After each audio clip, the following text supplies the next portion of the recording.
ሰላም ነው ታዲያስ?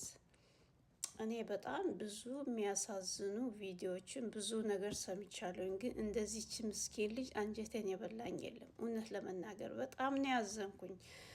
በቃ ነው እና ምን ለማለት ፈልጌ ነው፣ እኔ በኮመንት የሚረጨው መርዝ ቀላል ነው እያልኩኝ አይደለው ያለውትኝ ለምትል ሁሉም ሰው እኩል አይደለም ግን ይሄ ነገር እቺ ልጅ በኮመንት ብቻ ተነሳስታ አይደለም ህይወቷን ልታጠፋ የቻለችው።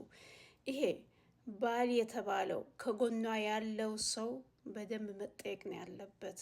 ዋናው ሰበብ ግን ኮመንት ብቻ ሳይሆን ከጎኗ ያለው ሰው እሱ በደንብ መጠየቅ ነው ያለበት። እሱ ነው መንስኤው ብዬ ነው እኔ በቃ ውስጤ እንደሱ ነው የሚለኝና እሱ ነገር መጠየቅ ያለበት።